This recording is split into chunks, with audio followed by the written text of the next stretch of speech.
right. At this time, I think all of us are here. I don't think there's anyone appearing virtually, so I will take a roll call. Director Sorkin? Here. Schoberg? Here. Director Addy? Here. Director Yuhan? Here. Director Anderson? Here. Director Reardon? Here. Director Lotiger? Here. And Director Sundquist is here. The only one that we're missing is Director Tomorrow. At this point, I would entertain a motion to approve or amend the agenda. So moved, Reardon. Support. Any discussion? For the consent agenda, are we there yet? Nope. No, this is the meeting. Since we're all here, I'm not going to do a roll call tonight. All those in favor signify by saying aye. Aye. Opposed? Motion carries unanimously. Number 3, I would recognize visitors or any visitor input tonight. Post emails to everybody. Oh, yeah, everyone had received the email from Tucker Nelson Yes. regarding naming of the schools. You want to read that? I don't think I need to read it. It's part of the board packet and available on the website, which again is rrps.org. There's a tab there. And I would just encourage all the board members to read that and consider Mr. Nelson's input. And item number 4 is consent agenda. I would entertain a motion to approve or amend. I make a motion that we adopt the consent agenda as presented. Support. Discussion? Yeah, I'd like to make one additional correction on the November 23rd meetings. Looks like everybody received a copy with some, the red additions. Only other thing, very end, it says the board entered into closed session. And the board minus myself went into closed session. That's the only correction to be made. The rest of the corrections are just fine. Thank you. So with that correction, any other discussion? All those in favor signify by saying aye. Aye. Opposed, same sign. Motion carries unanimously. Agenda item 5.1 is the principal's report from Principal Dan Johnson at Roosevelt. This must be some sort of record to get principal up here so soon. So thank you, Madam Chair. Thank you, Chair members. So Roosevelt Elementary this last month was a lot of schools in the area did our February I Love to Read month. That was across the district in a lot of our schools. So we had many activities, themes, and prizes throughout the month. Some classes did earn a sledding party, but last Friday the sledding hill kind of turned to mud. We weren't expecting that, so we're still pretty confident that we'll have some snow yet this year. We had a lot of sleds that were donated by local businesses in our PTSA, so that was kind of fun to see. We did have a couple classes go ice fishing on Bailey's Lake. This was a couple weeks ago when the ice was still nice and solid and cold out. So it was a great day for all students. We asked a number of students if they learned something new that day, and I would say almost all of them said they got to try different things. We had some sled dogs out there, so they got to go on some sled dog rides. Teachers, parents, and staff have been going above and beyond this year. It seems like every day we have some sort of new challenge that comes up, whether we're short-staffed or all sorts of different things. And everybody just is remarkable how people are stepping up. Right now we have a teacher that was quarantined, her class wasn't, so she's at home teaching over the screen in front of the room, and we have paras helping out. And the kids are just resilient. It's really cool to go down there and watch them, and they're just following along just like their teacher was in the room. Many of our staff who wanted a vaccine have had at least their first shot, and a lot of them are going to get their second shot this week, which is awesome. Unfortunately, we're seeing some staff when they get their second shot that have some side effects. So with school not being in session this Friday, that helps me because I would anticipate a number of those staff wouldn't be able to come in on Friday. So we do share a lunch schedule with the high school, and it was awesome to have the Virginia High School back in session today. I think our lunch schedule has changed 5 times, so I have to give students credit. We only had one class we kind of not lost, but they were in the wrong spot today for about 5 minutes. But it's just that constant change of schedules and they just go along and really patient and along with the teachers and everybody else.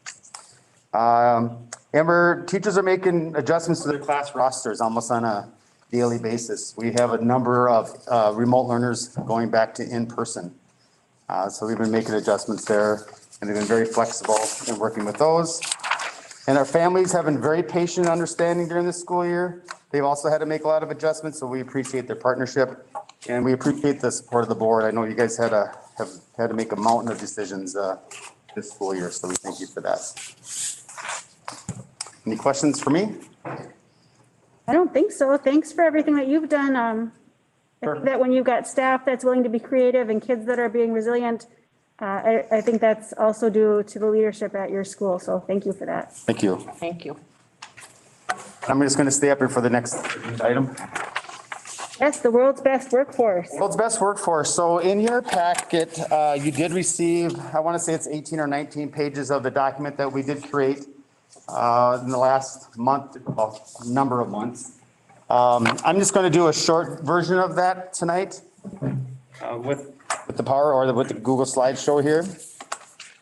So we start off with all of our stuff that we do with the vision. This vision has been used in all of our building meetings and our professional development meetings kind of to ground us. Mike, you said this was supposed to work. Turn the power on. There we go. There you go. Nothing. Sorry, try again. How about that? There we go. Sorry, I didn't have it selected. Okay, thank you. So of course, Minnesota state statute requires that the world's best workforce is the summary report is due by December 15th. Because of the craziness of this year, that has been extended to March 17th. So that's why it's being presented to you tonight. And I'll be honest with you, this Calvin Lewis has just come on board with MDE. Prior to that, it was just a generic email. And I don't think anybody was ever answering it because I would send a lot of requests for information. There was no phone number to contact.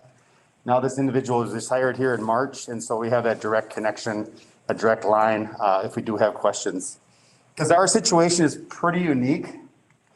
And this was, well, I'll get that in a second. So what we did is on February 23rd, we put out a request to any parent, community member who wanted to be part of our World's Best Workforce Committee, that we were going to do a Zoom meeting at 6:30 that night. And we got about 15 people that were interested we had about 5 from outside the school that showed up that night and gave us some great feedback on a lot of the things in the World's Best Workforce.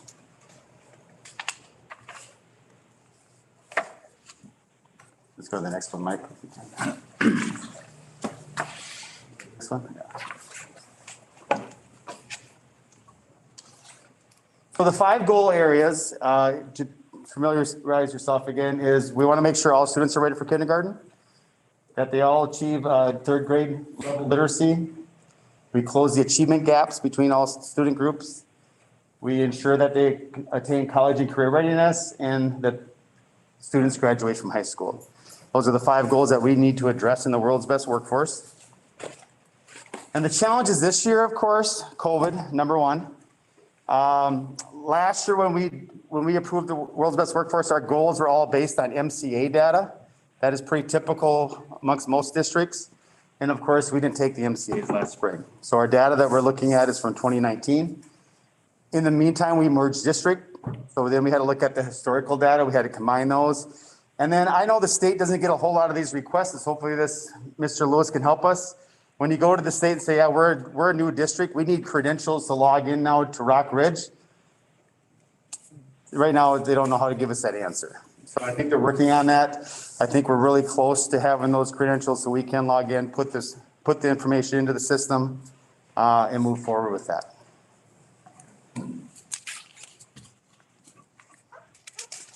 And our goal, so as we met as the committee, I want to say the meeting was maybe close to 90 minutes. We talked about the various 5 goals and looked at the historical data that we have, which is in your packet that you were sent. And the consensus was that because we have so many unknowns, MCA data is from 2 years ago, We know we have potential for some learning loss this year with all the distance learning from last March and then into the school year, and then there's hybrid learning. We felt it was just the best to have a starting point was to maintain all proficiency rates across all categories. So that's the achievement gaps, that's the reading well by third grade, that's the graduation rates. We just want to at least try to maintain what we currently have from 2019. Once we get that data this year, then we can look at that and address the goals going into next school year. So here I just put one example up. There was a number of these in your packet, but for example, third grade, there was the combined stuff here from both Virginia and Everlast. We took all the data from the MCAs from 2019. And then here's the state averages. And then our goal that the committee came up with was to maintain these percentages for now. We know we have some work to do in some of those subcategories, but we needed a starting point. And so if you look in the actual packet that was sent out, there's a lot of these that were in there that had the same exact goal, maintain proficiency. I probably looked at a dozen different world's best workforce plans, and I would say this is probably the most common theme in all of them. Districts are in the same situation as we are. Where do we go from here with the data that we have?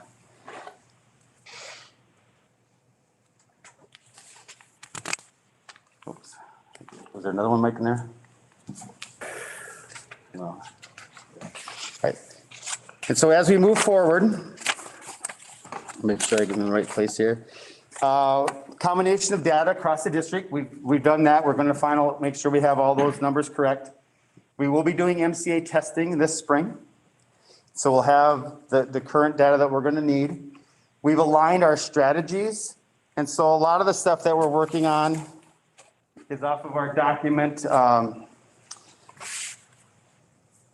that we combine as a district, all the administrators, teacher committees together and say, where are we going as a district? How are we going to get there? So we're aligning all those strategies in professional development. We're coming up with common assessments. We were using different things across the district. They were similar, but they weren't quite the same. So now we combine all those. So we're doing the same type of assessments. And then what I just had mentioned, the Rockridge roadmap to guide professional development. That brings us any questions that you might have on this document. Dan, did you go over the second to the last page yet here?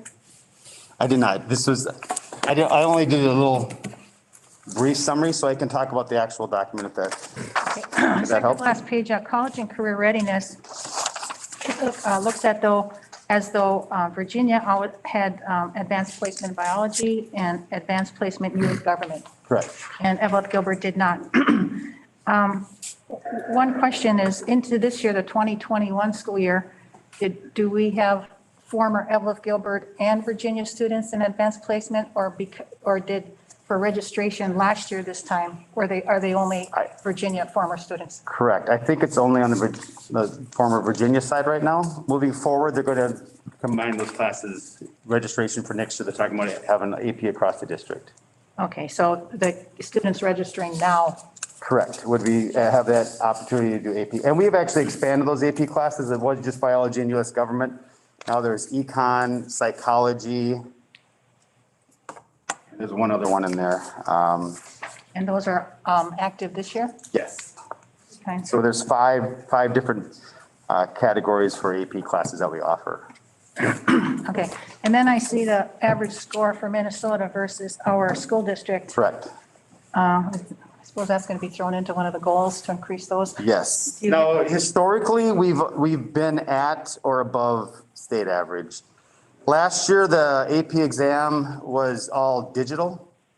And of course, you can see that, the state average was still, you want to get that 3 for to get that college credit in some universities.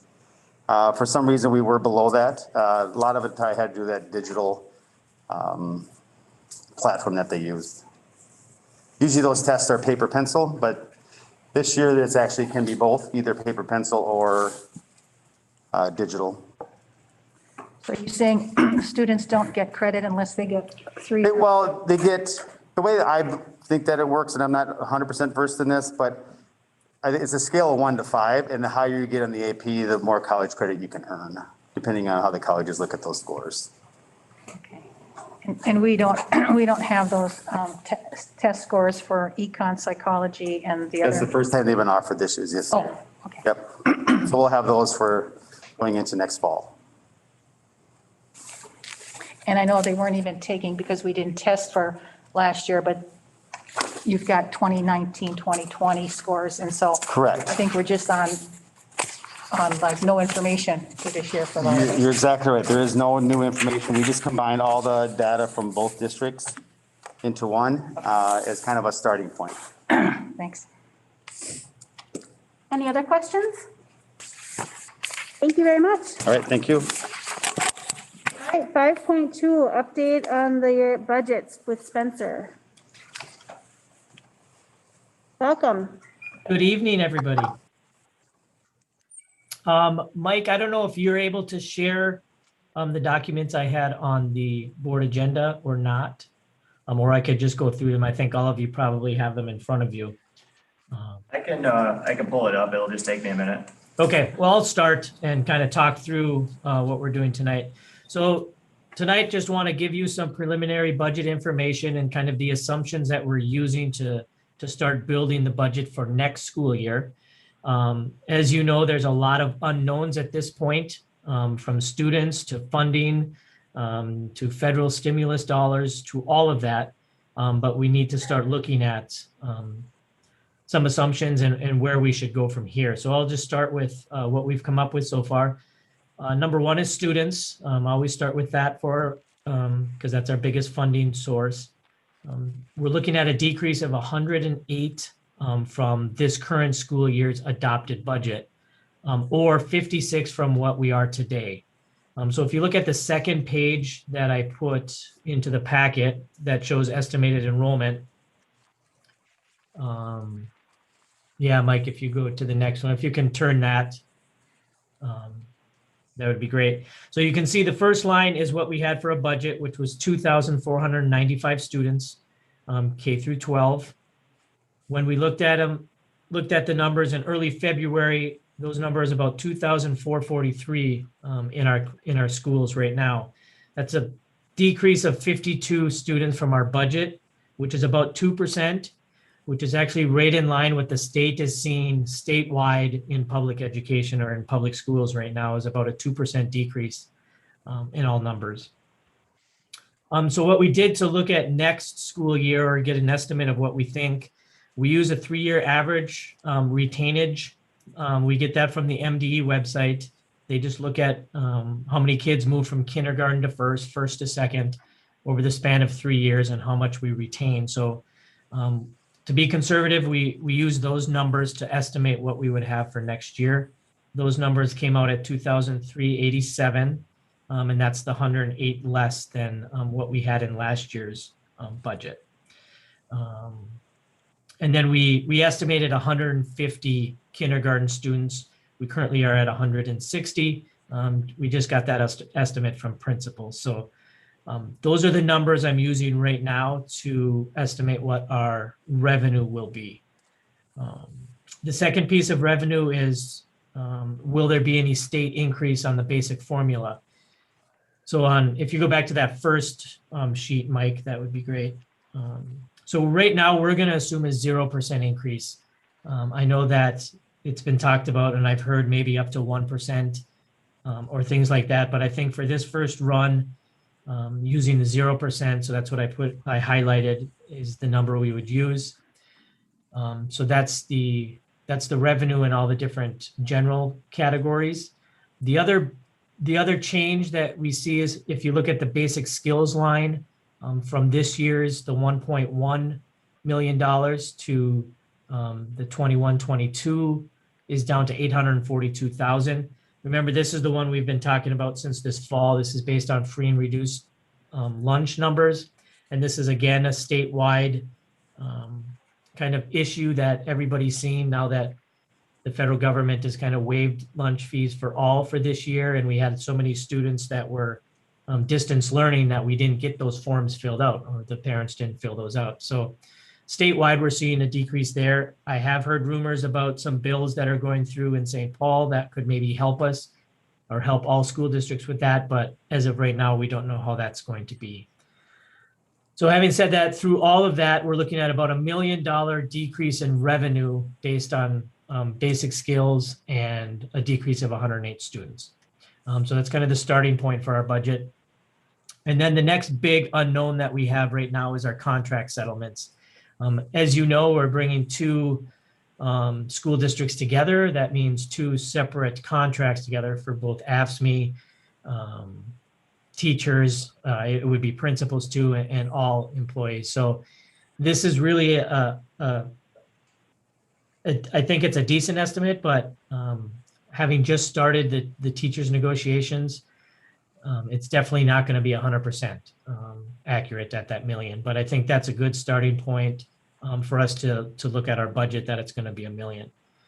So those two together, $1 million less revenue, $1 million more expenditure. We're looking at an initial deficit of about $2 million going into the 21-22 school year. So what revenue do we know is going to come in? So these are estimates as well. This is for the ESSER 2 estimated funds. These are a federal stimulus package that was voted back in late December, I think signed in January. We don't have all of the information or the forms that we need to fill out to access these dollars yet. But the estimate we did receive from the state would be $2.3 million to help with not only COVID, but to help with maybe some summer type school or just keeping class sizes low to help students as they transition back into the buildings.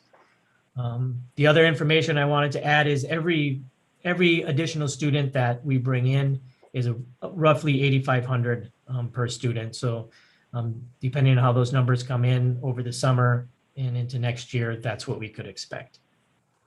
So then we looked at what expense changes are going to happen. And we looked at, can we make reductions of about $700,000? And I'll get where that number came from. If you want to go to that last sheet, Mike, I can go over that. That would be the average class size sheet. And if you could turn that as well. Thank you, Mike. Just a little bit over if you can. Over here. Other way. Oh, sorry. There you go. So on the top box there, this is average class size for K through 6. And this was as of early February. You can see we had a total of 60.5 teachers with those 1,270 students in K-12. Why do we have half of teachers? Well, some of the distance classes, there's a teacher that would teach part third or part fourth, or I can't remember exactly what it was. It might have been 5th and 6th. And then we had a part-time helping with kindergarten, I think it was. So that's why it's half a teacher there. So what I did was in the middle box, I just brought over the number of students that we're projecting to have in K6 with the same number of teachers. And you can see the average class size would drop to 20.2 from 21 currently. So I just looked at those numbers to see what's the number of teachers that we could have to kind of have that same about 21 in a classroom. So if we did reduce 3.5 teachers, we would have about the same class size. So the reductions are really based on the number of students that we have to kind of match what class sizes are now. So that would go from 60.5 down to 57. Now we just kind of put 3.5 there and put 3.5 at the high school because those classes we don't know yet because registration hasn't happened. But just looking at student numbers, it to us seems that if 3.5 coming out of elementary, then you'd probably find 3.5 in the secondary based on the number of students that we have and the decrease of 108. So then if you go back to that first sheet again, Mike, that would be great. So that's where the numbers came from. And for that, 700,000, I know the principals met and looked at some possibilities that they could maybe do That would include about 7 or 8 teachers, and that'd be through some retirements, possible non-tenured staff. Some other expenditures we're looking at are, we've had some retirements in the custodial staff. Maybe those positions aren't filled, potential administrative reductions, and those type of things kind of through attrition here. And possibly less special ed pairs. If we have less students, there may be some savings there. Other things that we have to look at, I know the board has talked about early childhood classes and have those free to families. That would add about 225,000 to the budget, to the expense budget. And then I know we also have a current teacher's grievance out there. There's a potential of 150,000 there, depending how that goes. So in that column, if all of that happened, we would be adding about $640,000 or 637 there to the fund balance. You're maybe wondering, why would we want to add to the fund balance? Well, a couple reasons. One, we don't have a very large fund balance right now. And two, the major reason we haven't had to make more cuts is because we got this one-time shot of money from the federal government, the 2.3 million. And we want to make sure that lasts a couple of years so we don't have to make even, twice as many cuts next year if we didn't start making some reductions that made sense this year. So that's why we would want to add to that fund balance to kind of have a cushion going into next year. We did try to push it out 1 year. If you look at the far right, to 22, 23 estimate of revenues and contract settlements and those type of things. Of course, not knowing so many unknowns right now, it even makes more unknowns a year from now. But we would still be looking at a working deficit come next year, and by kind of carrying over some of these funds, if, of course, we're allowed to through the stimulus dollar rules, and we don't know all of those yet. But we'd still have to make some reductions next year, and we're kind of estimating at that point we would be closing the Gilbert campus, moving into the new, and we should see some substantial savings by closing that. Some other things that we just need to think about going forward and why we would need a fund balance is, there's going to be transition costs as we move into the new elementary school in 23, transition costs as we move into the high school in 24.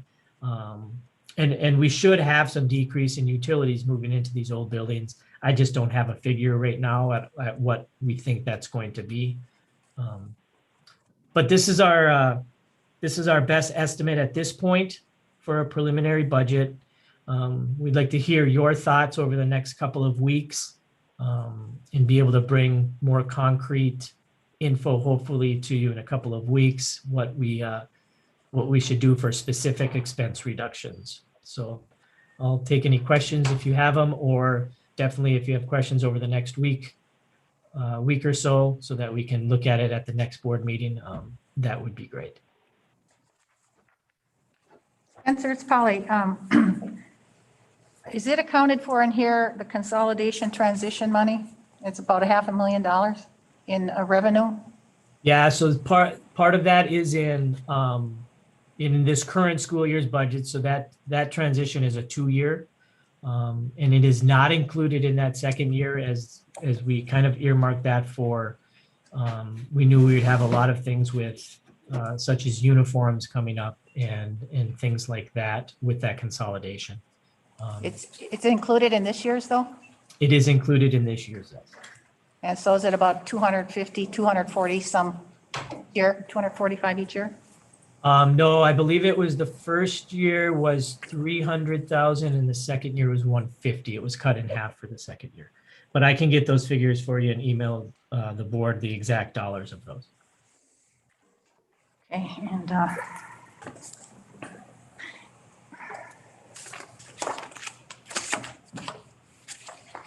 and then we must still have a balance on the state gear money and the federal ESSER money. I had kind of asked, maybe been busy to get those numbers. Those figures can be used for some of this too, these expenses, right? Yes, so a lot of that, it has been spent. But yes, I did get that email from you and I am gathering all that data for the board.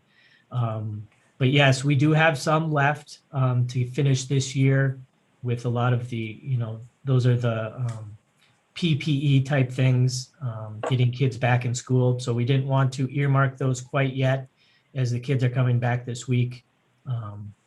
But yes, we do have some left for this year to be used. You are correct. And you said we still have the new 2.3 million from the ESSER 2 funds? Yep, so those numbers have not even come in. We haven't even received the information to apply for those dollars.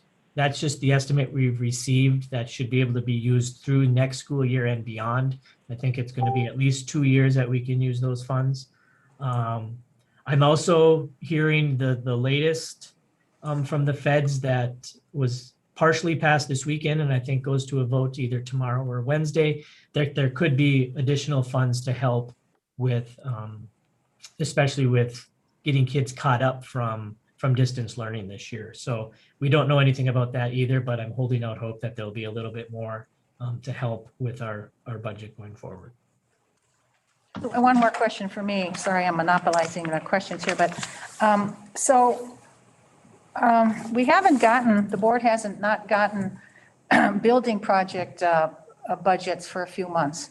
And I guess I'm curious as to what are the balances on those from our projected, our budgeted numbers? What are the balances in those categories? And it was discussed at one point in time, or a couple of times, that we might even end up with an excess of funds for the building project. So I guess I'd like to resume those, the building project numbers and reports from you too. And don't we Yes, get those quarterly from Yeah. House? Quarterly? We were getting them monthly, but we're going to get them quarterly? I think we've been getting them quarterly. Yes. Okay. The next one due then? Let's see, March? Probably March? next month, I think. Okay. I have to look back to when we gave you the last one. We gave you the written bond one and then we did the presentation. Okay, thanks. Any other questions for Spencer? All right, thank you, Spencer. Thank you.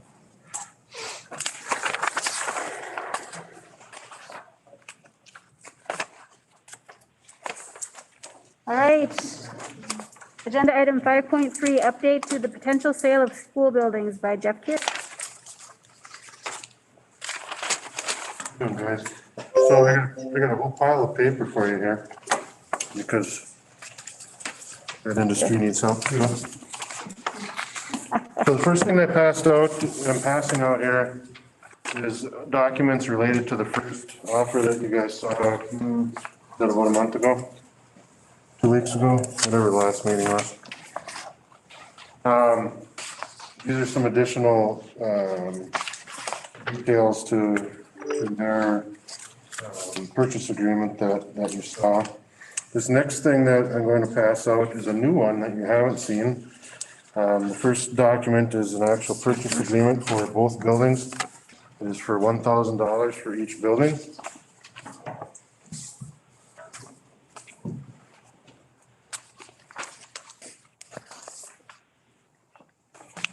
And the next one is their plan that goes with the purchase agreement that I just gave you.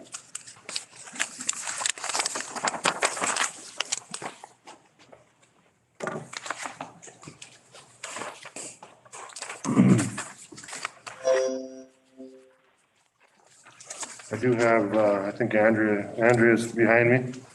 I'm being the realtor if you have any questions for her, but here's the deal. And the last thing I'm gonna send here, I just wanted to reiterate what is required in the city agreement. There's 6 things. The refresher.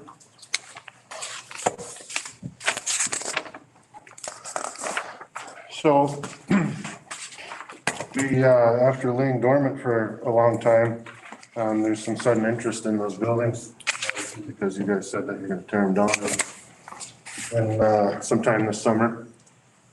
So we have had some interest. There's a bunch of showings that have happened. We have these 2 offers here.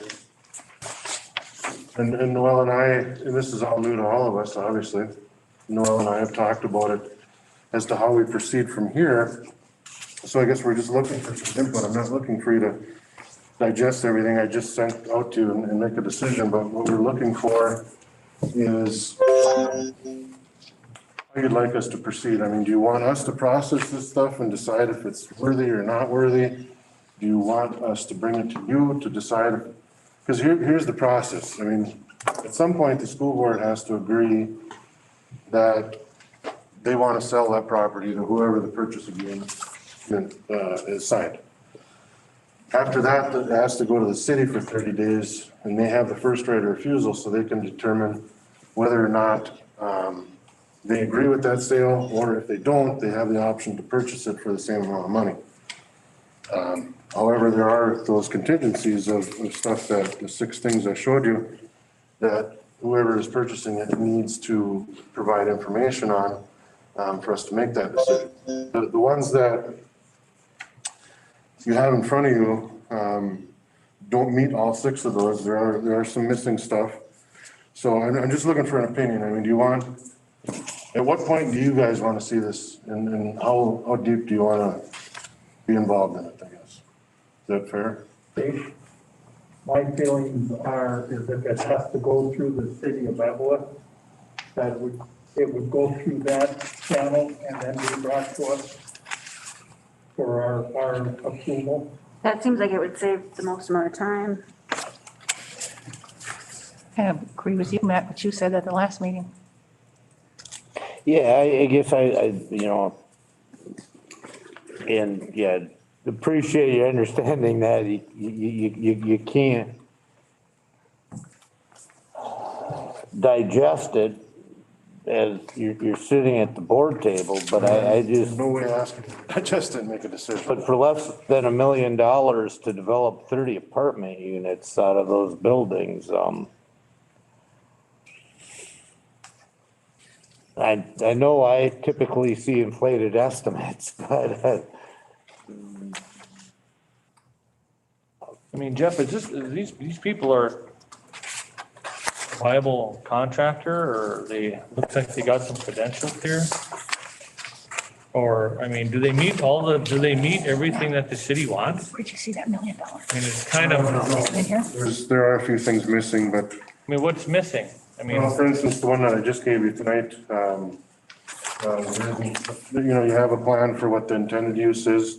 There isn't a financial plan. How they're gonna do it, there isn't any evidence, a source of funding, a schedule. And of course, the last one is they would have to enter into an agreement, but that would come later anyways. why isn't this, I mean, I guess we get this stuff in front of us for a potential buyer, and it's our job, I mean, why isn't the city here? because it's our building. I know it's our building, but how do we get from the board to Basically, the city? You know what I'm saying? Where do you basically what I'm make that connection? What I'm asking you tonight though is, do you not want to see this first, or do you want to email with it? Do you just want us to send everything to the city for approval first? Do you want to approve it first? Do you want to decide whether it goes to the city? Would you like Noel to decide if it goes to the city? I mean, it's a new territory for us, so I don't want to upset anybody about the process, because If I understood Matt last time, I don't want to talk for you, Matt, but if I understood you last time, I would agree with what you said. If I understood that, I believe it has to come, these are the school buildings, and they have to come to the school Yeah. board first, and then we would hand it off to the city of Everett, because why would we have them go through a process and maybe even waste some time? But that's the process, I would say, school first and then the city. If we determine, and I don't know who's to determine, but that it's a viable plan. And to me, that's something that the city should be involved in and not the school. Right. Yeah, the reason why I suggested it go to let's say we look at a plan going down your road and we approve it, and it goes to the city and they say no. So we're just spinning our wheels doing Right. something that the city has the last word. And then, well, actually, they have to approve it, we have the last word.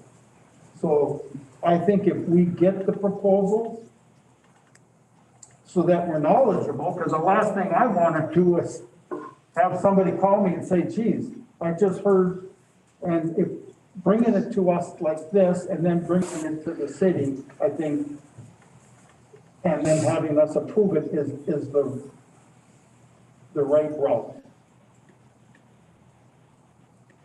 Could I say something? I don't know if I can talk, so Sure, go ahead. if I'm out of line, let me know, because I'm used to that. So, I don't know, so if you're looking at Tim Colio's offer, they're still in the process, because of course it's that tax time. They have been hanging in there for 2 months. The other offer, in my opinion, is ridiculous. But you could also counter, and I don't know if you have an attorney present or not, but you We do could. not. Pardon? We don't. No, we don't Okay. have an attorney present. Okay, so attorneys always supersede us, so I just have to say that I'm not an attorney. I can't give you legal advice. But you could always counter with something along the lines of, if ground is not broken within, whatever time frame by summer. I mean, it's snow right now, so that's hard. So like by the end of the summer or something, then you get that property back, because I've seen that with the city of Babbitt as well. I mean, I'm the mayor, so I've got a little bit of the government stuff going on. But and then I saw what Ely just went through with they sold the community building, and now they have it back too. So you can put some protections in there that, you know what, if this doesn't go forward, you're not going to hang on to it and just like gut it and leave us with the shell that we have to take over later. You can put time constraints on this. And this offer, the Tim Colio offer, they have financing and funding. And I guess if putting my taxpayer hat on, I would love to see that not be a burden on the taxpayers, because you're ultimately responsible for them, whether you're the school or the city. I was not aware that the city had to approve stuff. I mean, because when we did, and Tim even contacted the city and they said, no, we're not involved in this. So we're all kind of confused as to what's going on. And he submitted this offer about 2 months ago, and he's still hanging in there. We had another offer last year when it first went on the market, and we never got any answers on it. Like, what do you want? What do you want to see? What exactly is the time frame? We never got some firm answers on that. So that's okay too. So in real estate, now putting my real life hat on, time is of the essence. We have to go by that. Knowing that there's school and government time constraints on everything, it slows down tremendously. And I understand that also, because you're responsible for, the taxpayers. So you're going to be hearing about it one way or another. I think looking at what Tim is offering is something that's very needed over here, as far as rental and renting goes. And I know the Ely Community Center that was sold, but then went back on the, got sent back to the city. Their remodeling costs for it, just to bring it up to code for a public building, was also about in the 2 million range. So I think his estimates are pretty spot on. They're doing apartment living, so it's not open to the public, so they don't necessarily have to do so many things. But the community center in Ely is also a lot larger. So I can see where, they might take on some additional costs. That's not your burden. You have money set aside to demo the building, from what I understand from the last meeting that I was at, which is great. But if you can save that money and put it towards something else, because you got some other projects coming on, I would just kind of say, listen, this is our time frame. We're okay with your offer, but here's our time frame. You need to make sure this stuff gets moving, not just like sitting there. And again, just my 2 cents worth. So I think what I am confused about, and coming from the Virginia side of things, is I don't understand clearly what the agreement says. I mean, we've got this paper that says the 6 requirements. I would like an attorney to come and like break it down for us and say, this is the process. And then we've also got these, paper together with, page 1 is like someone's list of assets, then there's a letter of intent. I don't know who that's from specifically, and then the Tom Colillo assets, and then this other letter, and then a purchase agreement, it's a little bit, it's just not clear to me how everything fits together. And I don't know if it would make sense to have a special meeting even next Monday or something.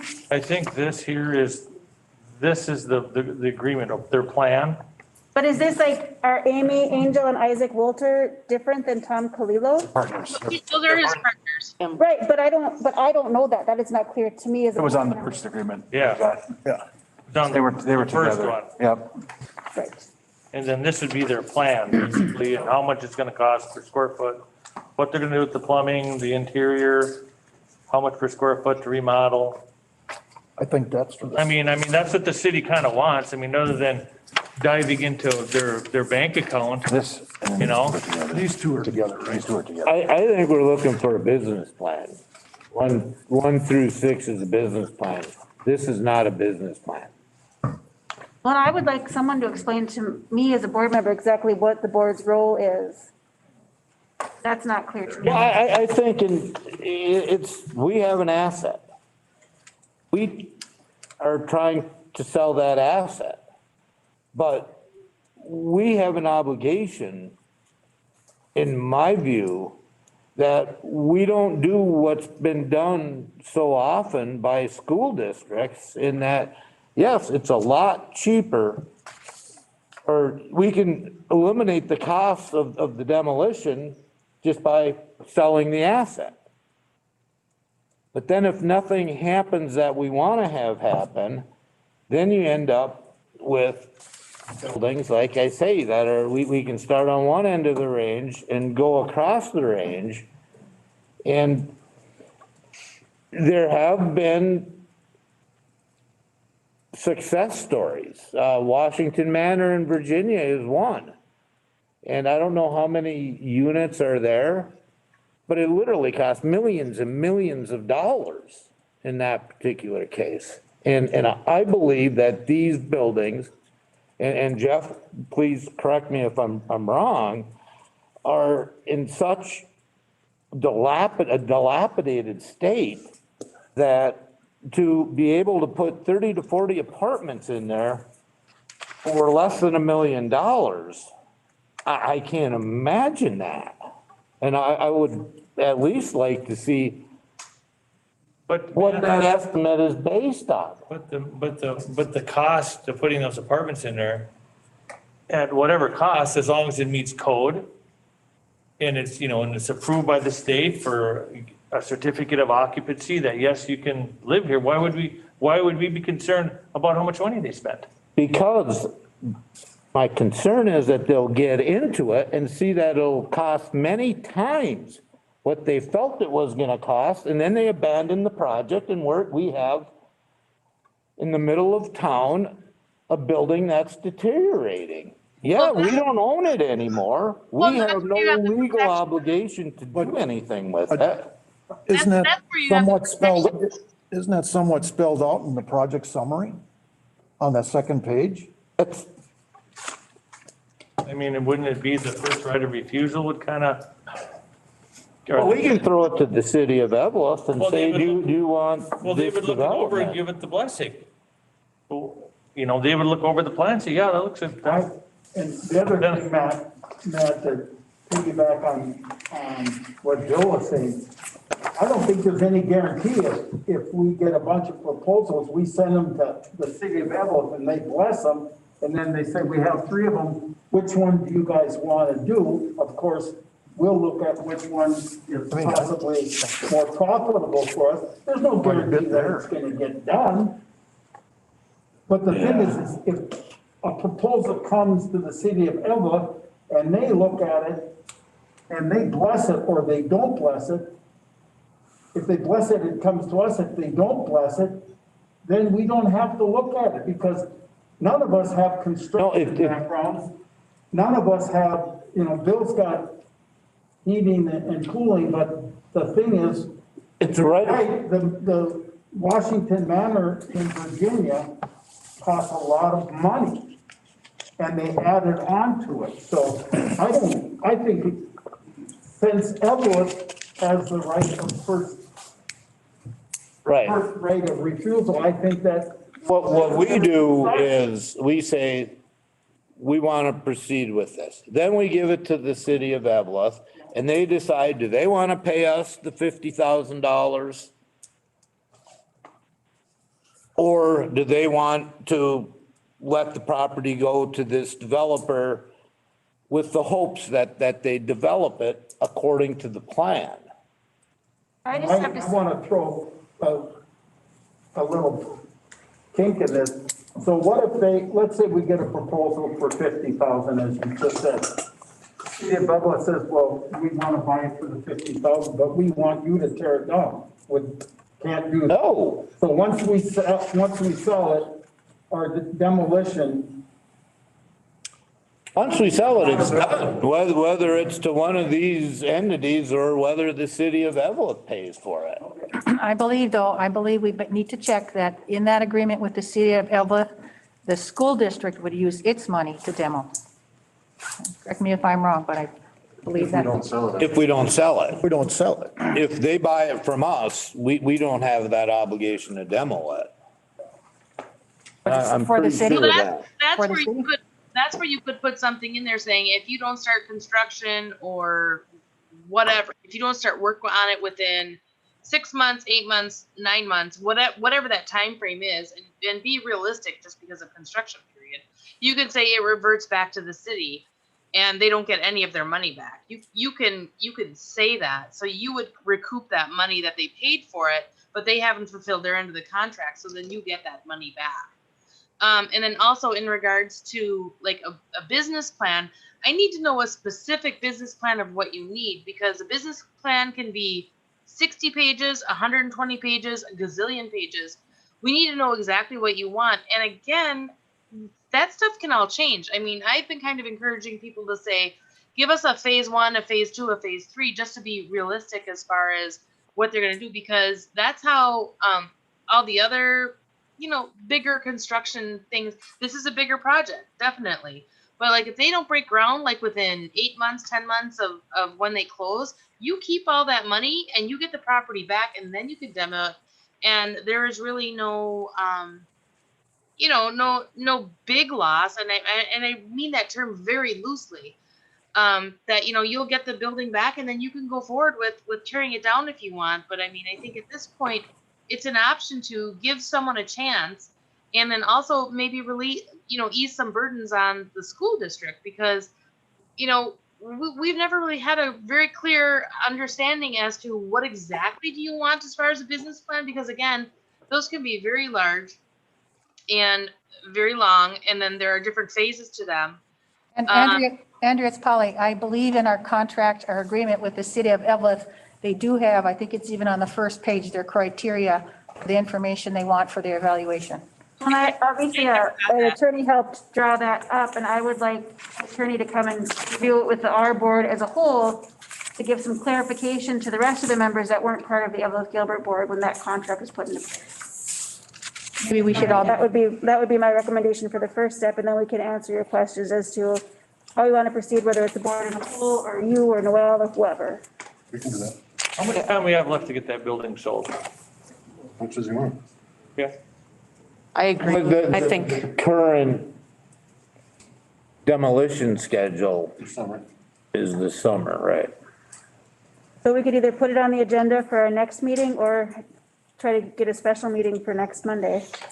I think it would be beneficial to have the attorney here as well as a representative from the city of Evlith to have a discussion about what the business plan specifically would look like, and then go from there. Who is the city attorney? Because I would rather not see these things until it's, until all those 6 things, if that's what it is that the city's looking for, we have that and we can forward it then to the city. So Can I this- get those 6 things? Because I don't know what those 6 things are. Give her the full agreement. Hey, members of the school board, can I suggest that you don't have to do this? Pat Gallagher is here. He's listening to this. He does this for a living. Do you want to hear what his take is on what he's hearing? You don't have to. Yeah, well, Had to put you on the spot, Pat. Are you a paid consultant? Yeah. Hey, Pat, before you begin, Polly is over here. Yeah. Before you begin, correct me if I'm wrong, but wasn't the original plan in the agreement is to not demo until 2 to 3 years after the buildings were vacated? Now it seems like all of a sudden we have to start demoing this summer. No, the demo depends on which of the 3 campuses you're talking about and what part of that building. And this is morphing based on if you can sell the buildings or not. Everybody wants to sell the buildings if we can because we save the money. But just as I listen to this, I think the thing to remember is you are deciding if you want to sell the building first. I think you have to do that first and then push it to the city because the city isn't going to do that research for you. I wouldn't suggest that you do a matrix of the criteria and the price. And if they don't meet all 6 of the criteria, I don't think I'd send it to the city because the city's just going to say it doesn't meet the criteria, so you can't sell the building. That's the part that I'm concerned about. Well, excuse me, we can sell the building to anyone. We could sell the building to someone for $1 and tell the city we're gonna sell it to someone for $1. And if they don't see that it's, I mean, then they might pay us the $1. Well, now they have the building and it's their issue to deal with. I mean, I think, and I'm not, but I think we need to decide on a particular deal, and I like your idea about a matrix, that this is something that we think we should pursue the sale to this individual or group before we send it to the city. I think it gives you an executive level summary of contractor X followed down all 6 criteria and they have 2 out of the 3. Contractor Y has all 6. Now let's look at the 2 prices and which one do we as a school board want to sell the building to and then push it over to the city with that criteria summarized, because otherwise I think it'll get lost and they'll react like you're reacting. This information isn't organized to your executive level. I mean, I wish we had a representative from the city here to give us guidance on exactly how they want to present it to them. Because it could go back and forth. Oh, it's not perfect. Oh, it's not perfect. You know what I'm saying? We go back and forth, and I don't want that. I like Pat's idea of setting up a matrix, so then we know, not a stringent one, but one that says this is what you need to present so that we can pass it on to the city of Evelyn. If they meet those criteria, we'll pass it on or not pass it on, and that'll be the process. But for us to sit here and So then, debate on everything, so then Andrea being the listing agent, she's gonna have to have that information for the potential buyers to fill out and provide to us to present to the city and. Right. Because if you have a contractor that has 2 out of the 6, I think you're just wasting your time sending it over to the city. And back to your concern that this could turn into, even if you sell it, it could revert back at a later date if you don't have that strong language that she's mentioning in the agreement, so. But We don't want it back if we sell it. Right. That's But in- the idea. But Amen. even if you don't get it back, then who gets it back? The fault of the city and then. Right. The county, it goes tax forfeit, and then the city ends up with it, and Yeah, so I think you gotta look at the criteria, it's gotta be organized so that you can see it, and then you make a decision and. Thank you, But it- Director Schober. But in no way, shape, or form should any of the board members or anybody tell us or, express their opinion on what something should cost per square foot. Because we're not contractors, you could have a family come in and, Pat, you know what things cost per square foot on a union scale, prevailing wage scale. Okay, you know what that costs, okay? As your agent, if you want, what we could do is look at that after you get those other criteria all filled into the matrix. But Because that'd be your last thing, right? There's no sense, if they're gonna buy it for $1 or they're gonna buy it for $1 million, if they can't do it, it's not gonna matter anyway. So that's what the other criteria, from what I understand, is so important. But if you look at that and you go, they can probably do this project, then we can look at the price and say, is it fair or not? Right, I know, but we shouldn't be saying, well, though they can't do it for $3 a square foot on the plumbing. We can provide some info to you for that. We can help with I that. think it makes me nervous that there's two buildings and not one, so you gotta put all mechanical, in separate buildings, and I don't think you can do it for what they say they can. I mean, that's a lot. On the mechanical? I mean, on anything, because it's two separate structures. You Well, can't. no, it's the one building, they're using the manual arts building as storage for their construction equipment. Right. For the sake of time, I would say that we figure out what we need to make up that matrix Yep. and get a work session going Very good. I'll sooner than later. And then the other thing, as we were talking here, I think that we should have an attorney tell us our legal options and responsibilities with all of this. Do you guys want to shoot for a working session next Monday? I'm available. I can do it. Yep. I'll see here. I mean, you get a representative from the city here as well, and get Andrea zoomed in. So then if you, Jeff, can maybe check with the rest of the people that aren't here and see if we can get it set on for next Monday. Let's set a working session for next Monday to talk about just this. 5 or 6, 5, 6, Any, Five? Can make 5. 5, I would work. 5. works for me. Thank you, everybody.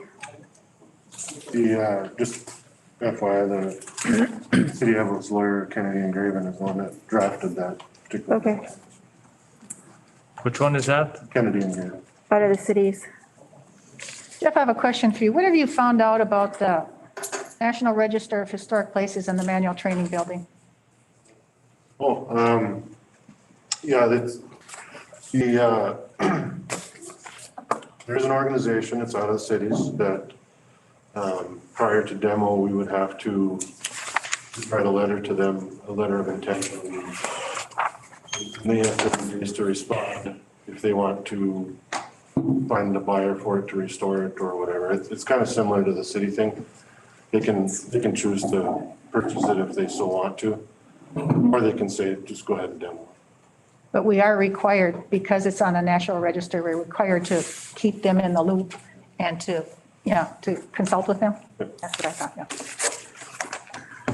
All right, have we taken care of that issue for now? Monday. Monday. All right.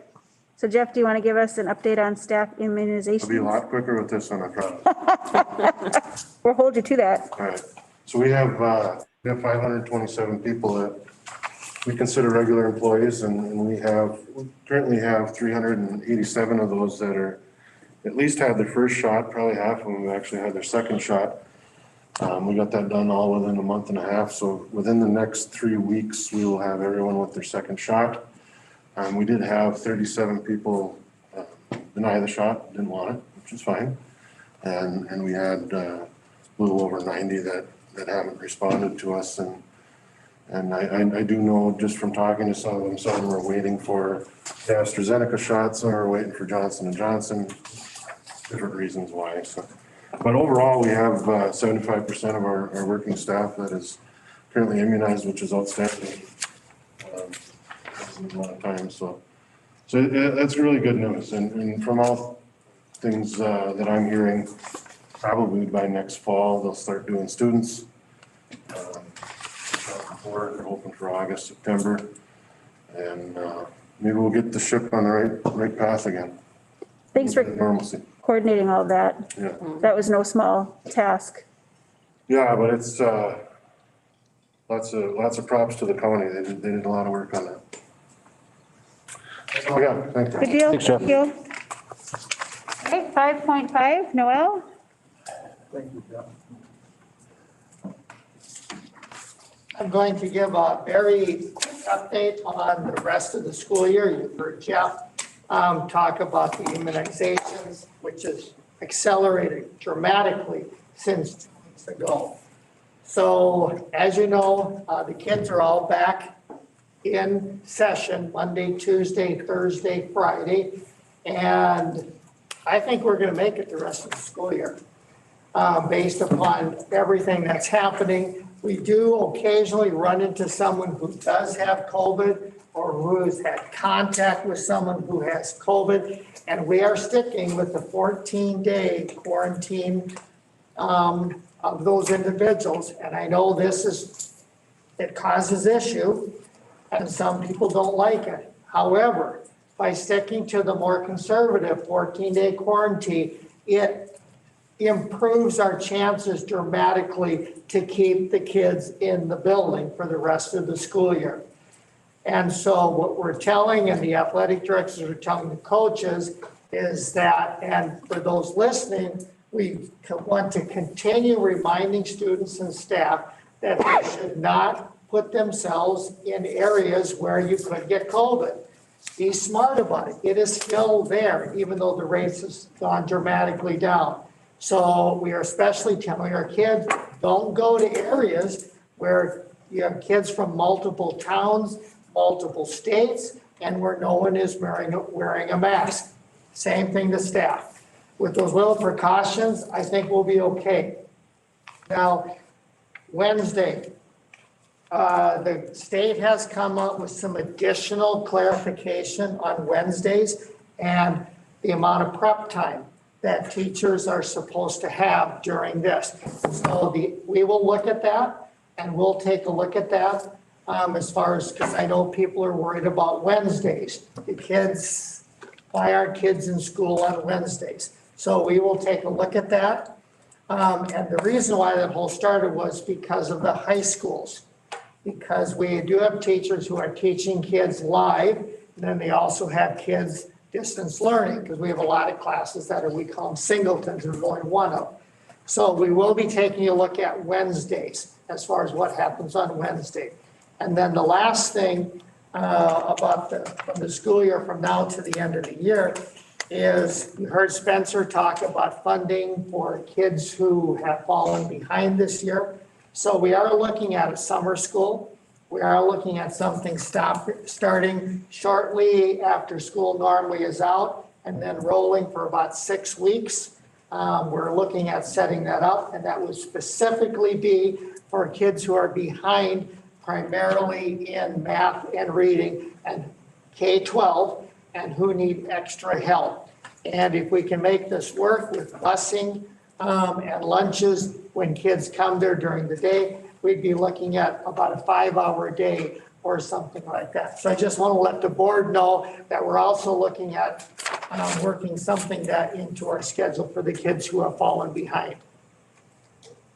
Any questions about from now until the end of the school year? But it looks, it's looking up.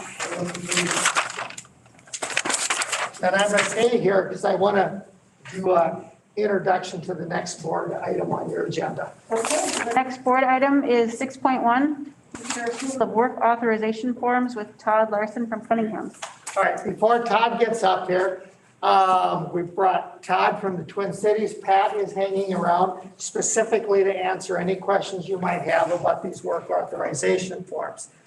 There's more than normal. And the reason why you're seeing these, some of these work authorization, I could just sign them and that would be the end of them, because you have authorized me to sign up to $175,000.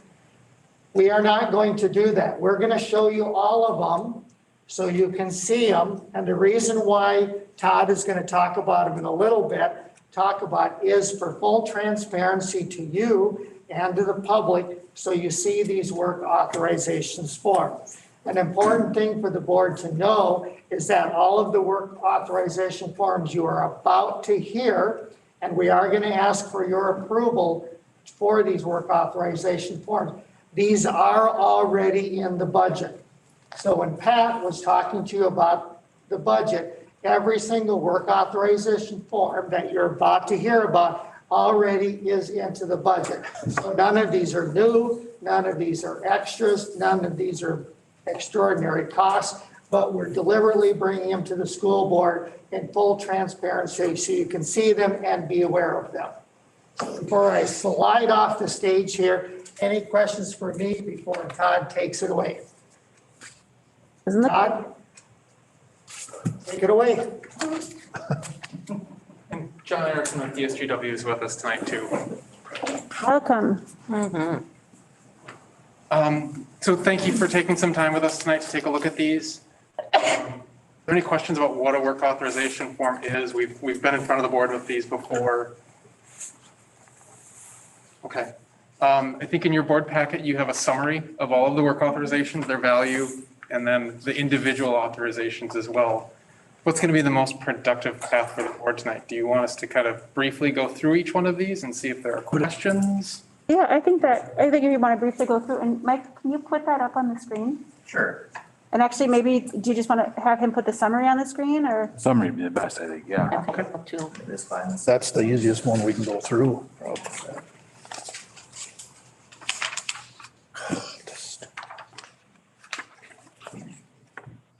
You've been vaccinated, right? So there's a few of these for the high school. I've already been shot. There are a couple for the Gilbert Elementary School, and then Kristen's also going to share some for the Virginia Elementary School tonight. The first one, WAF 11, do you want me to wait until? Yeah. Just about it. This first WAF was, district asked us to take a look at this building and some potential programs that could fit into this building.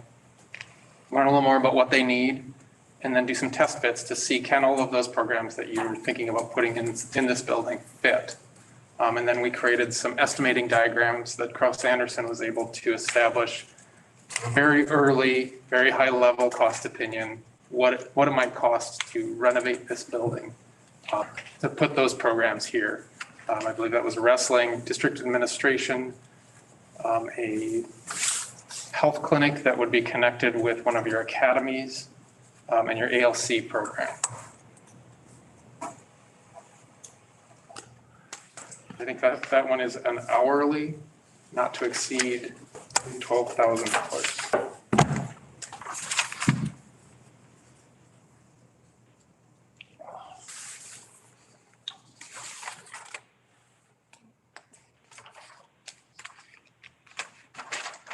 Questions about that authorization? Okay. The second one is for a fire consultant. As we start to understand how a building is going to get built, what materials it's going to get built with, there are different ways that we can comply with the fire requirements for a building. For this building, Yeah, I think the second page has the money summaries on it. Sorry. Okay. for the high school building, once we understood where the bleachers were going to be, what the gym box was going to be built out of, we had an opportunity to get rid of, you've probably seen, spray applied fireproofing. It's kind of a, looks like insulation up there glued to the structure. And a gym, that's not a great solution. Can get damage knocked off with balls. It becomes an ongoing maintenance cost as well as just not working great in that space. The fire consultant allowed us to design a system to just use sprinklers in that space, eliminate all of that fireproofing and that cost from the project, and demonstrate to the state with a model of how that space would have fire in it, that it complied with the state's fire requirements.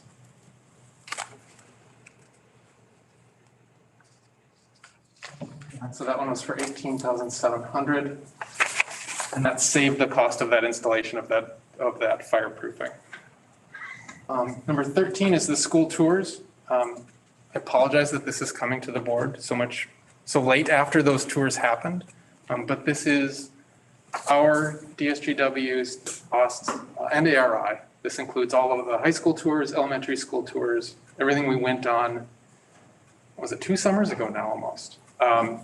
So the trip out west, as well as all of the in-state and trips to some schools in Wisconsin.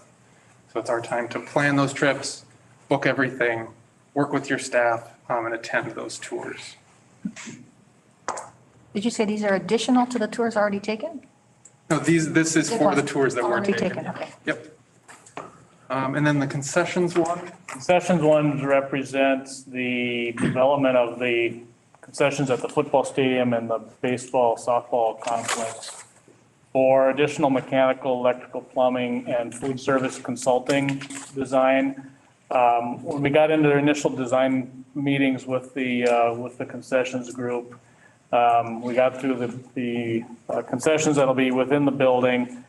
And then as it kind of migrated to the outer buildings, there was a realization at that point that to satisfy the need of what that group was accommodating or used to accommodating and selling in the concessions, is that it was going to take a higher level of equipment to provide that certain level of service. So it's really kind of providing a equalized concessions for those outbuildings for the fields, as is the case or in an equal fashion to what's inside the building as well. Initially, those consultants had anticipated the building cost design, but the outer ones to be more of a simpler, streamlined concessions approach. So they requested of us, Cunningham and the architecture team, the additional fees to provide the engineering requirements for state permit reviews and also the Department of Health requirements to get to that level of equipment and finish and all that. So for $25,500, you're going to design what I would call a very small building. This is just, these are just the concession spaces, the equipment and the electrical. But that's just consultant, that's no equipment. That's right? Am I right? Just the consultant cost. Where to put the plumbing and where to put the fire hoods and all that. Exactly, yep. Okay. Correct. That's, to me, it's just a little, I mean, me personally, a little bit on the high side for But that that's sort of. down at the baseball too. Yeah, it's two buildings, Yep. two spaces.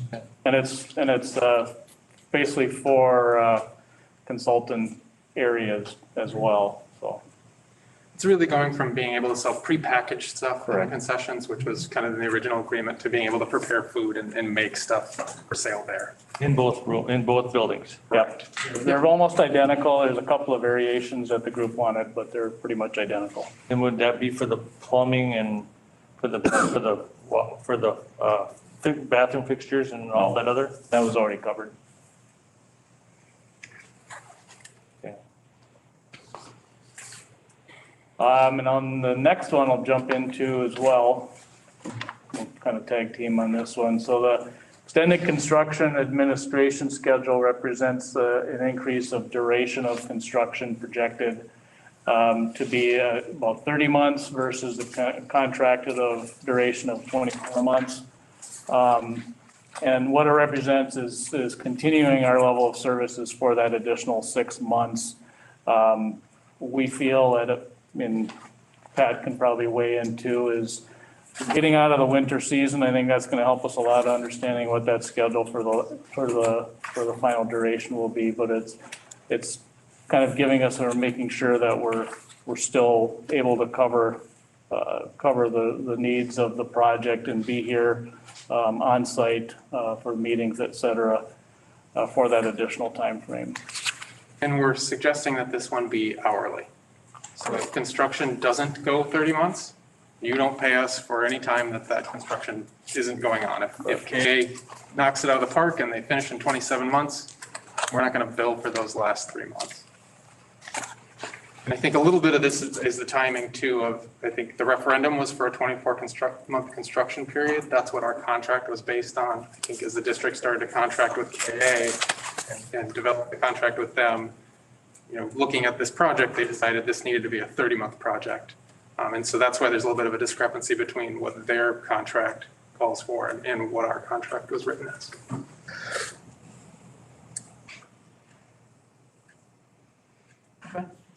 We can turn it over to Kristen to go through some of the Virginia Elementary and Gilbert Elementary labs. Yeah, and you can actually keep sharing that same document, Mike, if that's all right. We'll just keep cruising through that.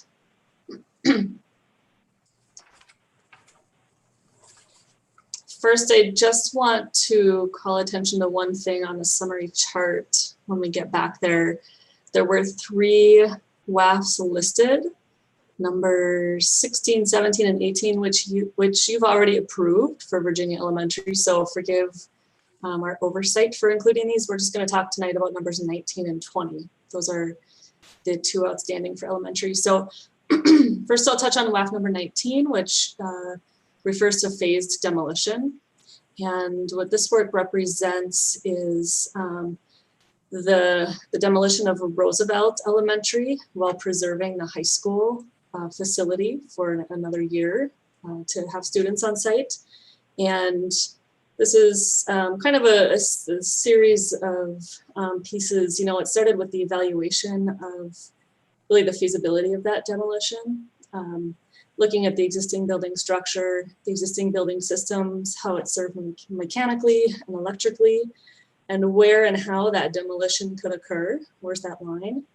And then it's really evaluating the temporary conditions that are required to keep that high school up and running. So our team will conduct a full code analysis of the high school to make sure that egress, plumbing counts, life safety are all met when half the building is gone, half the campus. And we'll need to evaluate any temporary enclosures that are required to keep that building weather tight, and really thinking about safety and security around that building with construction adjacent. So there's some additional documentation also required after this analysis, architecturally, mechanically, electrically, structurally, and then some site work. So that kind of summarizes the phased demolition for WAF 19. Again, we're saying it's associated with Virginia. It's really associated with the demolition projects and carved out of the demolition budget in Krauss-Anderson's master budget. And then moving to WAF number 20, this is associated with Gilbert Elementary. And during the construction process, we do anticipate incidental changes, modifications along the way. Many of those types of things, we've had 3 more substantial design changes of previously approved designs. So that's what we're tracking here. The first one was associated with some modifications to some lab spaces. There was relocation of a science room, which includes some relocation of some piping and things like that. And then the introduction of a smart room. So the architectural, mechanical, electrical technology drawings associated with that switch are captured here. The second change that's captured with this WAF is grade levels kind of moved around the building and their finishes followed them. And then the third change that we're tracking here are modifications to marker boards, tack boards, and a few other finishes. So that's summarized here in that 14,000 for the architectural and consulting teams. And that wraps up the 2 WAFs for elementary. We've also got an update on a current contract with True North and an amendment for cost of the work. But maybe before we go to those, are there any questions on any of the WAFs that the board has? I have a question about one page here about the additional expenses. Cunningham group hourly rates, those are not included in those numbers up there? Those are above and beyond? The hourly rates would be associated with the construction administration being billed hourly. So those are the rates we would bill that work at. Right, plus reimbursable expenses, and you have a form there. It doesn't have a page number, but, so I calculated there's a range. It goes from, the highest one above a principal to a project administrator and all the way down. There's a range between a rate of each one of those categories, and it fluctuates between 20% and 75%. That's quite a swing in what could be charged for these extra hourly rates. Okay. And I just wanted to make a note of that we may want to talk about that and or negotiate something like that. We could share the specific hourly rates for staff that we know are on the project, if that would be more appropriate for the board. I was just curious, is it going to be down like, at 20% or is it going to be a 75% rate of any one of these? Yeah, I think you're Just to gonna. make a note. Sure, I think you're gonna see most of the work in that construction administration by project architects. You'll see probably a little bit of time from a principal or a project manager, but most of that work will be by project architects. Right, and some administrative assistant time. It's gonna be consistent with the effort that we provide for the first 24 months. But if we can clarify what those rates are, if that helps the board, we're happy to do that. I don't know, Director Sorkin, are you asking them to provide specific hourly rates?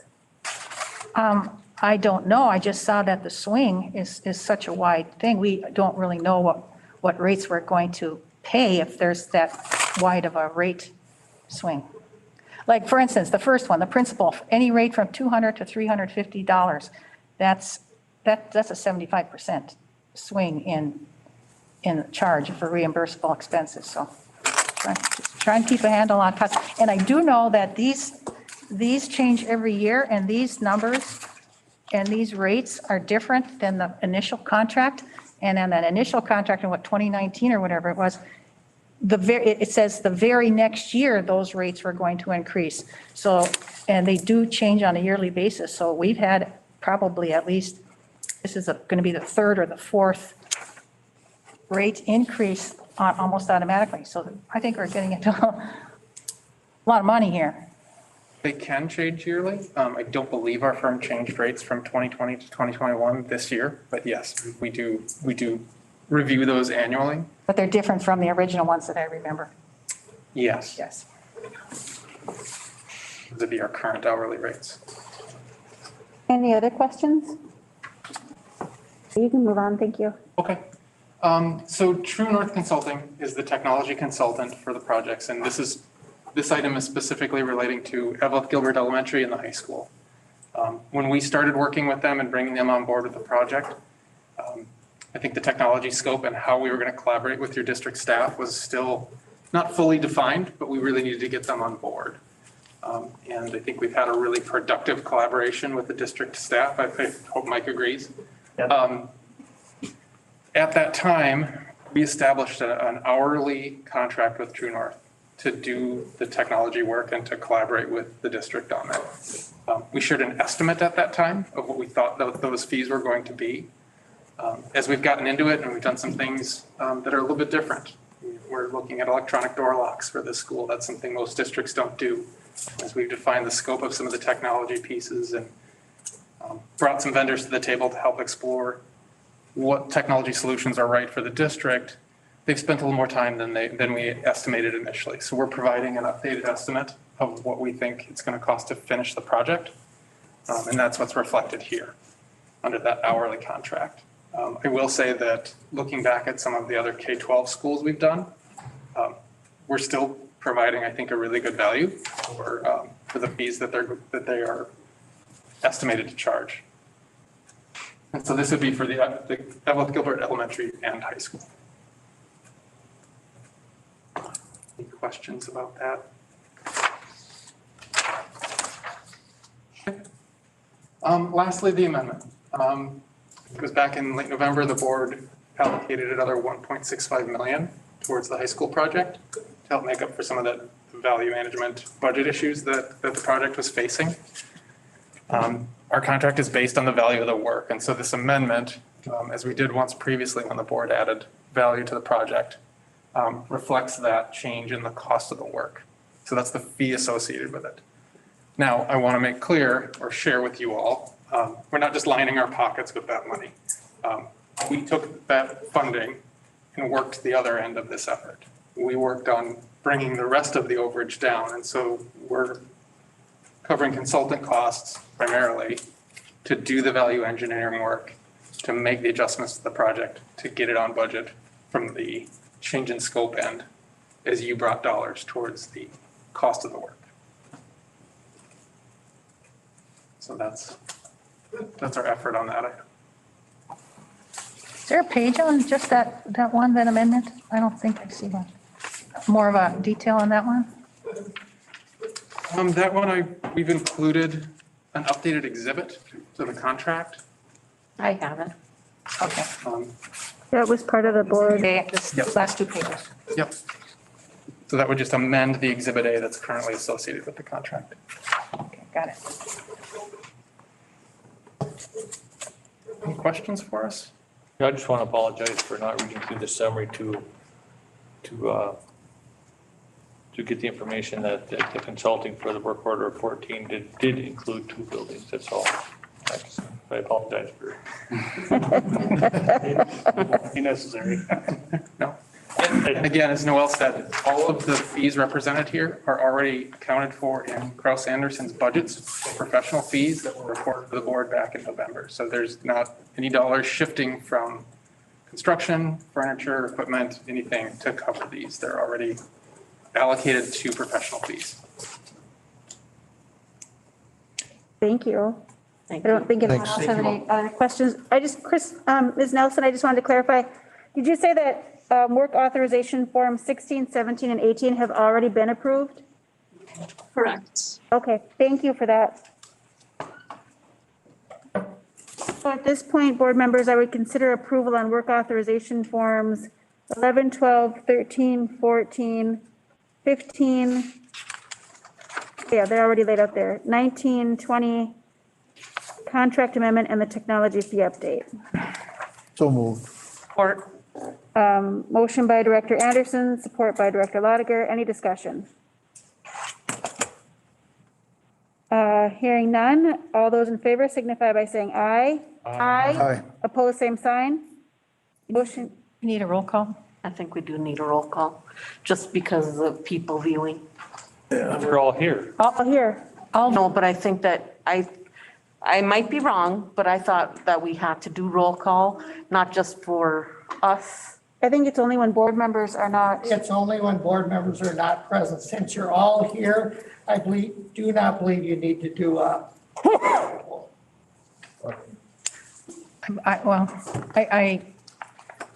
I disagree, but all COVID-related emergency meetings, if they are remote, it's my understanding that they all have to be roll call votes, but you can check with your. And I just talked to Margaret about this, and she said as long as all the board members are physically present, you don't need to do a roll call. Okay, good. All those in favor signify by saying aye. Aye. Opposed, same sign.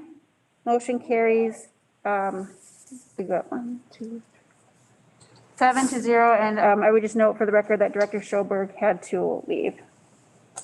Agenda item 6.2 is approval of the school board committees for 2021. I'll make a motion to approve. And I just wanted to note before that, Wellness Committee was left blank and Director Anderson has volunteered for that. So that would be my only addition. So on the corrected one, that's the only correction. I was just going back and forth. That's the only one. I don't see it on this one. And who is it again for wellness? Murray Anderson? Is for, Wellness. Okay. Nobody else has taken it. And so are you making that motion? Okay, so motion by Director Lotiger, support by Director Yuhan. I have a question. Yes. Maybe on the Indian ad. I don't either. Yeah, it's not on there. It's not part of this. I had just taken the committee thing from the last time, and Bill and I worked it out, and so obviously we missed a few things. What are you? I would be, Yep. yeah. Are you volunteering for that? Yeah, if I can get out and negotiate, no. Nope. Yes, I would volunteer to sit on that. Okay. which one is that, Tim? Indian education. Education. Yeah. And I have for my name under the Family Services Collaborative, I am not on that. It is Lisa Perkovich. So she represents our school district. I don't believe you could have 2 people from a school district anyway. Okay, so we can just strike that one. And then whether it's an amendment or not, I would like to make amendment to Brandy's motion that the Budget and Finance Committee be a committee of the whole. We've had discussion about that, and some of us feel the importance of it. In addition to that, I'd just like to make that as a separate one, but I also feel that the Facilities Committee really involves all school board members. I would like to see that one be a committee of the whole too. Those are probably the most important areas in our work. I'll just say that Addie and I talked about that because I know that there were some requests. And with everything that we have going on, and Director Addie, you can correct me if I'm wrong, we just felt that it would move things along more efficiently if we had those as separate committees so that the committees could bring the recommendations to the board. That is correct.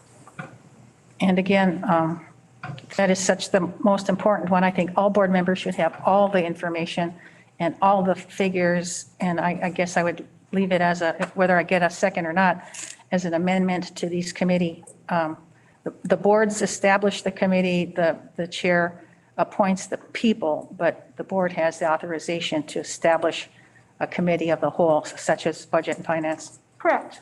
So I'll make that as amendment. I don't know if I'll get a second or not. So forgive me for not knowing the procedures of that, but I do agree with Polly on the budget and finance. So would I support her amendment to the motion I made? Geez, I'm not sure. You can even support the amendment or change yours. I mean, we went through this amendment thing before, many times, but it's a bona fide amendment or you could change your original motion. I'll change my original motion because I do feel like the budget and finance is something important for the start of our consolidation. I do think that's important, so I will amend it. Any additional discussion? On these committees, it doesn't stop anyone from coming if you're not on that committee. Myself, personally, I think a small group of people on the budget and finance, sitting down with our superintendent and Spencer, our business manager, making a good sound decision and bringing it back to us as a whole, then we can make a decision. I think it's just with 9 board members, I just think that you have a tendency to spin your wheels and have a million questions. So who made the second? I did. The second? And I withdraw that. And then I will second the motion. You made the motion. No. No, Penny did. I amended mine. So there's an amendment to adopt the committees with including Murray on the wellness and Tim on the Indian Ed, and to remove the budget finance for a committee as a whole. Any further discussion? The other thing that I have a question on is, I have been on the negotiating committee for AFSCME and for administration and the teachers. And we've already had some long sessions in AFSCME, 3 days worth, which I attended 2 of the 3 full days for the AFSCME negotiations, and I've been replaced by Murray Anderson. You And can have it. go ahead. No, I'm just saying. Go for it. Nope. And I just, there's some inconsistencies. There's nothing against you, Murray. No. Just for consistency purposes, and as it's been said before in other situations, to come on board after so many hours have already been spent, I just think it'd be consistent that I stay on the AFSCME and the other negotiations as I'm listed on the bottom there too. Well, and Director Addie and I talked about that too, and when you didn't show up for a full day session, it made it difficult to continue on with those negotiations, so that's why we didn't include you as part of the AFSCME. And we discussed that, and Murray would not have had 2 of those 3. I missed 1, and there was an illness, and I could not make it. But That was not communicated necessarily to us. you might not have And I'm just saying, Director Sorkin, you just said that the chair has the discretion to appoint committee members, and that's what I have done in consultation with Director Addie. And as I understand that meeting that I did miss, I'm not talking about that anymore. Director Sorkin. We already have. Has been made. make an explanation, nothing happened. Director But Sorkin, a decision has been made by the chair and the vice chair, and you're not on that committee anymore. Stacy, we have all these things in motion right now. I think we should take them singularly so that everybody knows what they're voting on. That's a good idea, Tim. So right now, it's the budget and finance as a committee of the whole. Yeah. Correct, and then And then approve everything. Okay. Yep. So the motion is by Director Lotiger to make the Budget and Finance, a committee of the whole.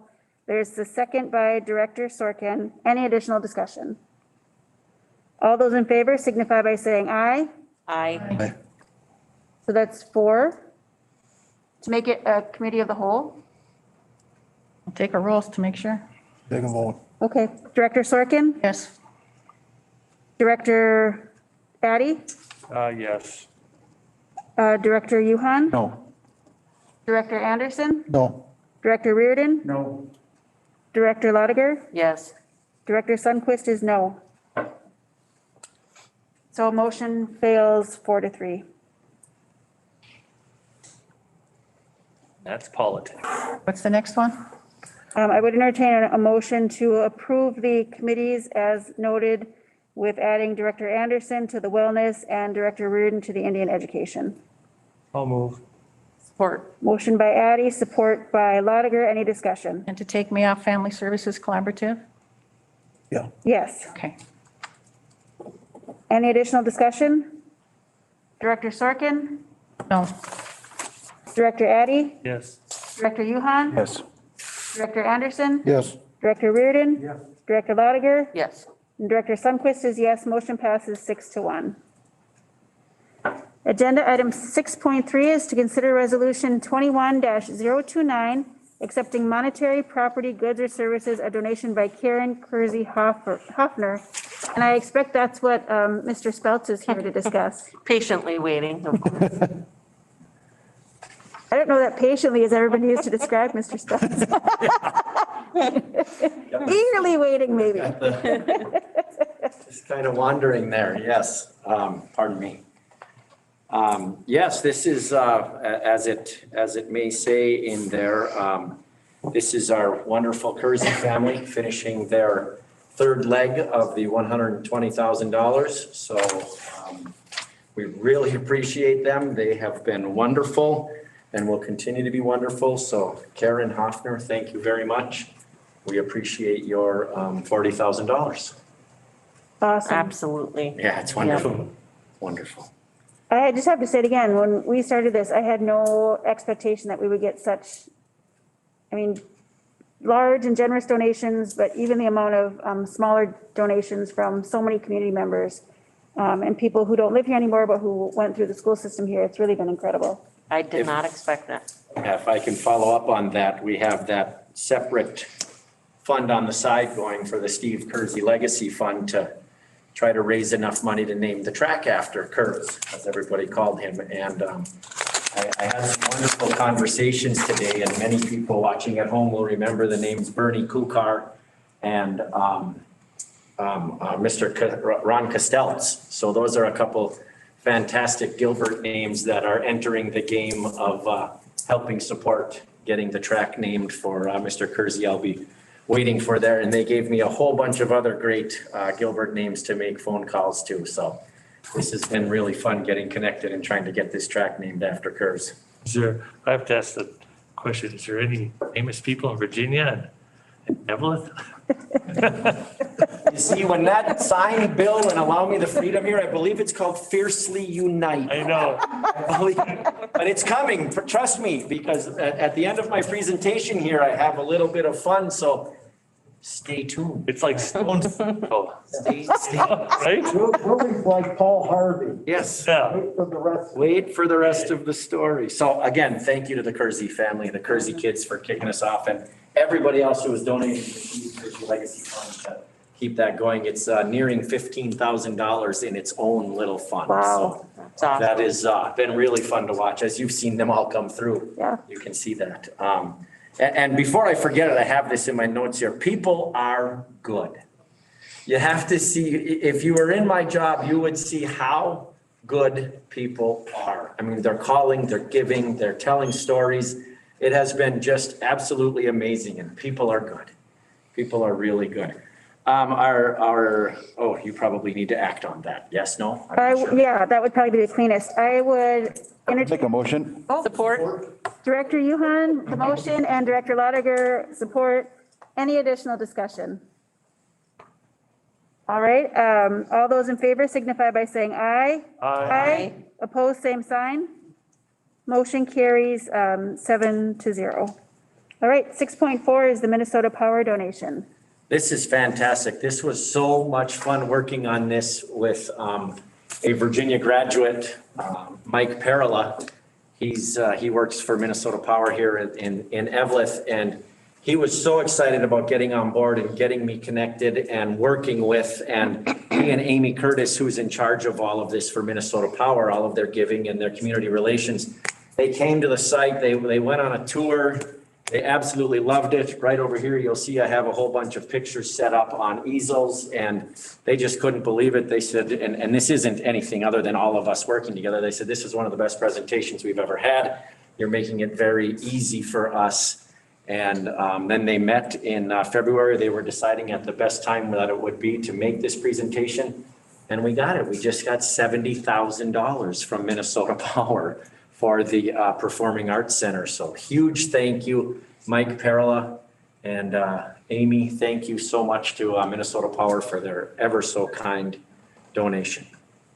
Awesome. Again, incredible. It is. Wow. It's just awesome, isn't it? Thank you, Stacy. I appreciate that. I do. Because a lot of people look at me and say, did you get $1 million yet? Yes, I'm trying. We're getting there. We're getting there, I promise. Did you get anyone from Virginia yet? Just kidding, Bill. Just kidding. Heart, right in the heart. But I'll tell you, your Gilbert's been awesome. Yes, it has. Yes? I'd like to make a motion that accept this and note that both of these are in a form of a resolution. Support. So there's a motion to accept, to approve the resolution and support by Director Anderson. Any additional discussion? I think, I was just gonna say, I think it's been really cool to see the pride. You know, I mean, like with Kersey too, and everybody coming together to do a legacy fund for him as well. It's just, I'm feeling that pride, you know? The fiercely united. When I think too, I like like with the that. Kersey, the separate fund that's already up to $15,000. I mean, you don't, maybe always as educators or coaches, realize how you impact someone's life. Absolutely. And to kind of have this tangible visual, it's just cool. Yep. One of the greatest stories about that, Kurz coached Kukar, I believe. Yes. And Bernie Kukar ended up being an NFL referee that refereed in the Super Bowl. All right, from Gilbert. A couple. All right.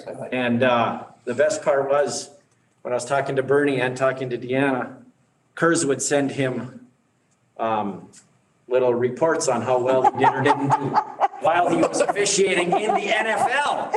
I watched your game, Bernie. You missed this, you got that, you missed this. You might have been a little out of position on that. I thought that was absolutely priceless. Did he send a butterscotch?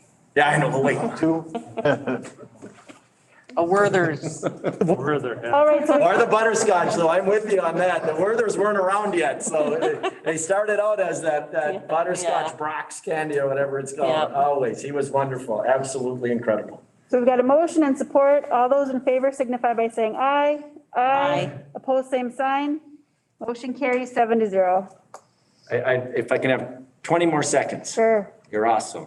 That brings our donations to over $700,000, which is, we're going to keep climbing because, pay attention, and this was all happening as I was standing over there doing my Serbian-Italian pace, and then texting, and then pacing, and then texting.